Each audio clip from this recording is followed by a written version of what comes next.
Assalamualaikum warahmatullahi wabarakatuh. Selamat pagi semuanya. Apa kabarnya hari ini? Nah, masih semangat ya belajarnya hari ini? Sebelum belajar, marilah kita bersama-sama berdoa. Berdoa menurut agama dan kepercayaan masing-masing. Berdoa dimulai.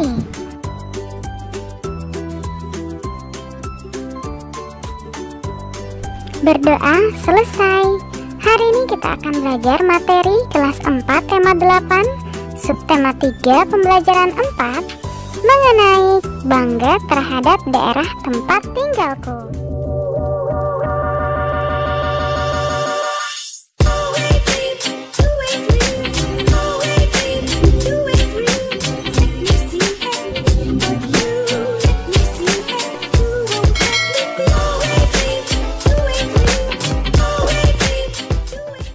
Adapun tujuan pembelajaran kita hari ini yaitu yang pertama, mengetahui informasi dari sebuah teks dongeng. Yang kedua, mengetahui macam kegiatan ekonomi penduduk sekitar. Dan yang ketiga, mengetahui keragaman karakteristik individu. Nah, hari ini kita masuk pada pembelajaran keempat. Udin menonton pentas ketoprak, Gajah Mada, Sumpah Palapa membawa petaka. Ketoprak dipentaskan oleh murid sekolah dasar. Udin senang dengan tokoh utamanya, yaitu Patih Gajah Mada. Mereka senang dengan peran pahlawan Patih Gajah Mada. Keluarga Udin keturunan Jawa. Ia merasa bangga dengan keberagaman kesenian Jawa tersebut.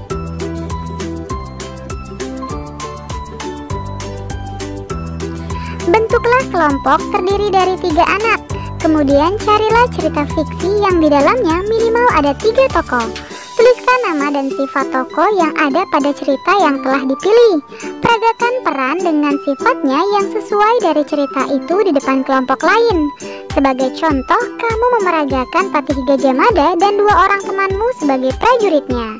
Patih Gajah Mada mengajak 2 prajurit untuk melawan musuh. Dialog saat bermain peran sebagai contoh berikut. Patih Gajah Mada: prajurit, lawan musuh kita dengan semangat. Mari kita serang bersama-sama. Serbu! Patih Gajah Mada berdiri tegap di depan kedua prajurit. Tangan kanan menuding ke arah musuh. 2 prajurit, semangat Patih! Serbu! Kedua prajurit mengangkat tombak. Patih Gajah Mada dan 2 prajurit kemudian berlari. Nah, sekarang ayo mengamati. Amatilah gambar berikut ini. Apa yang terjadi?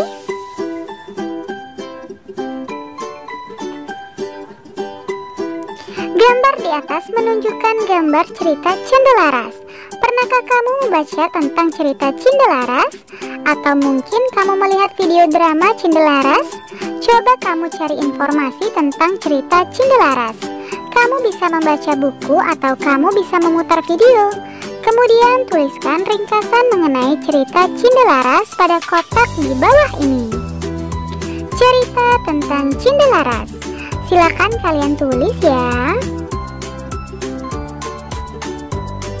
Berdasarkan cerita Cendelaras, jawablah pertanyaan-pertanyaan berikut. Yang pertama, siapakah yang menjadi tokoh utama dalam cerita Cendelaras? Siapakah yang menjadi tokoh pembantu atau tokoh tambahan dalam cerita Cendelaras? Siapakah tokoh yang berperan antagonis dalam cerita Cendelaras? Mengapa tokoh dalam soal nomor 2 dikatakan berperan antagonis? Yang kelima, apa lawan tokoh dari tokoh antagonis? Tuliskan contoh tokoh yang berperan antagonis dalam cerita Cendelaras.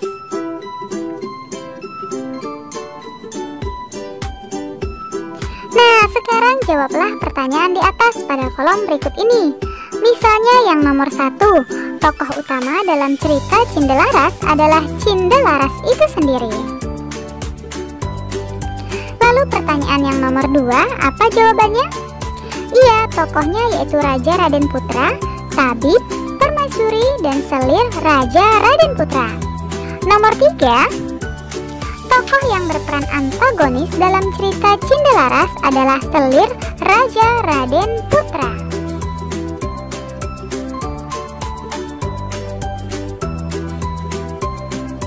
Nah, untuk nomor 4 dan nomor 5, silakan kalian diskusikan bersama orang tuamu ya. Lalu tulislah di bukumu masing-masing.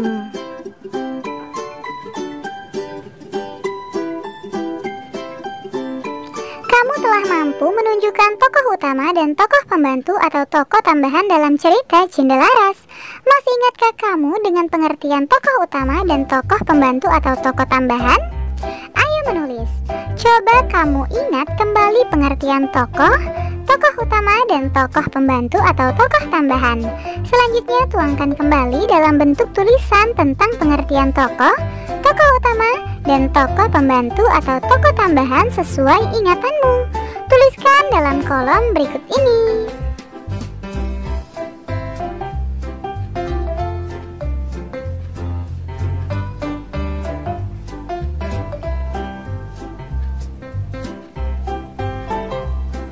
Nah, karakter atau sifat dalam sebuah cerita bermacam-macam. Dalam kehidupan sehari-hari pun karakter manusia juga beragam. Meskipun demikian, manusia harus saling menghormati dan menghargai satu sama lain. Selain itu, sebagai manusia, kita harus saling membantu. Mengapa demikian? Kita hidup pasti memerlukan orang lain untuk memenuhi kebutuhan hidup. Bagaimana cara manusia memenuhi kebutuhan hidup? Untuk memenuhi kebutuhan hidupnya, manusia melakukan kegiatan ekonomi. Coba amatilah lingkungan sekitarmu. Identifikasikan kegiatan ekonomi orang-orang di daerahmu. Apakah pekerjaan mereka? Pekerjaan yang dimaksudkan di sini yaitu mata pencaharian sehari-hari yang hasilnya digunakan untuk memenuhi kebutuhan hidupnya. Mata pencaharian penduduk dapat dilihat dari corak kehidupan penduduk setempat, yaitu corak kehidupan tradisional atau sederhana dan corak kehidupan modern atau kompleks. Mata pencaharian penduduk yang memiliki corak sederhana sangat berhubungan dengan pemanfaatan lahan dan sumber daya alam. Contohnya pertanian, perkebunan, dan peternakan. Adapun mata pencaharian penduduk yang memiliki corak modern biasanya lebih mendekati sektor jasa, transportasi, dan pariwisata. Bagaimana dengan penduduk di lingkungan tempat tinggalmu? Ayo mengamati. Kamu telah memahami berbagai jenis pekerjaan berdasarkan corak kehidupan penduduk setempat. Lakukan pengamatan terhadap kegiatan ekonomi penduduk di lingkungan sekitarmu. Apa saja jenis pekerjaan yang ditekuni penduduk di lingkungan tempat tinggalmu? Apakah semua penduduk di sekitarmu menekuni pekerjaan sesuai corak kehidupan sederhana atau sebaliknya, sesuai corak kehidupan modern? Tuliskan kegiatan ekonomi penduduk di lingkungan sekitarmu sesuai hasil pengamatanmu. Buat kesimpulan sesuai dengan corak kehidupan. Yang bagaimanakah kegiatan ekonomi penduduk di lingkungan sekitarmu? Tuliskan dalam kotak berikut ini ya. Nah, silakan kalian tuliskan pada tempat yang telah tersedia ya. Diskusikanlah bersama orang tuamu. Ayo membaca. Keberagaman karakteristik individu. Adanya keberagaman jenis pekerjaan dalam kegiatan ekonomi penduduk Indonesia menunjukkan adanya perbedaan karakteristik individu dalam masyarakat. Adanya karakteristik individu dalam masyarakat tersebut sangat bermanfaat bagi pemenuhan kebutuhan hidup masyarakat dalam kehidupan sehari-hari. Nah, masih banyak manfaat lain adanya keberagaman karakteristik individu dalam masyarakat, terutama dalam kegiatan ekonomi. Contohnya adalah sebagai berikut.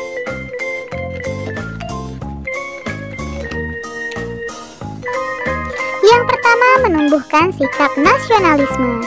Sikap nasionalisme dalam diri setiap individu dapat tumbuh dengan adanya rasa cinta tanah air.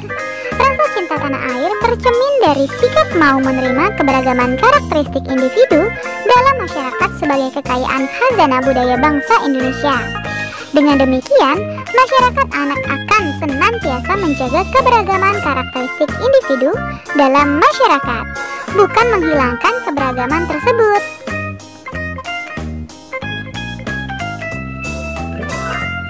Lalu yang kedua, menciptakan identitas bangsa di mata internasional. Keberagaman karakteristik masyarakat Indonesia telah dikenal bangsa-bangsa dunia sebagai identitas diri bangsa Indonesia. Indonesia dikenal sebagai bangsa yang beragam karakteristik masyarakatnya. tetapi bisa bersatu dalam keutuhan Negara Kesatuan Republik Indonesia. Lalu yang ketiga ada alat pemersatu bangsa. Keberagaman karakteristik masyarakat Indonesia pada hakikatnya menjadi alat pemersatu bangsa, bukan sebagai pemecah persatuan dan kesatuan bangsa. Kunci sukses mempertahankan persatuan dan kesatuan dalam keberagaman yaitu memegang teguh semboyan bangsa Indonesia Bhinneka Tunggal Ika, yang artinya berbeda-beda tetapi tetap satu jua.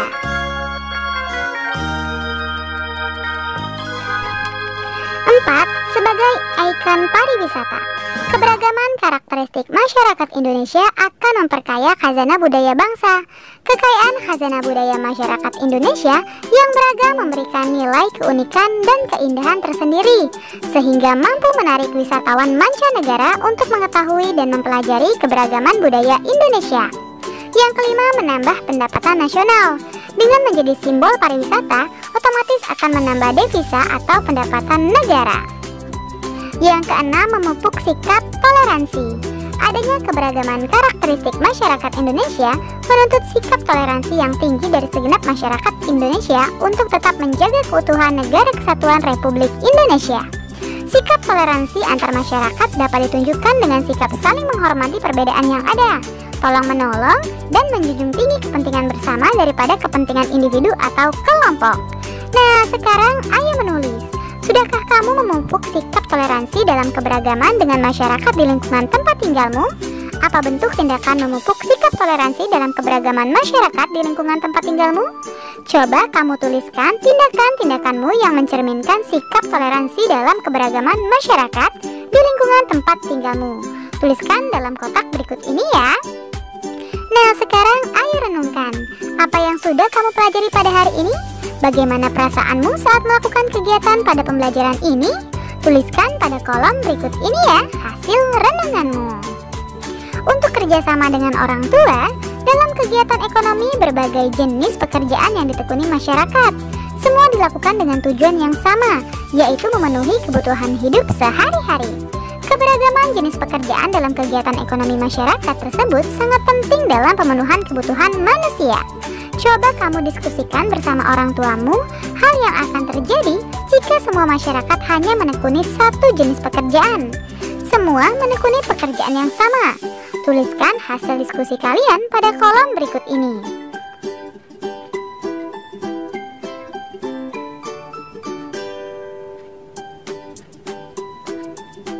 Nah, pada kolom berikut ini silakan kalian tuliskan pendapatmu ya. Selamat belajar anak-anak dan tetap semangat.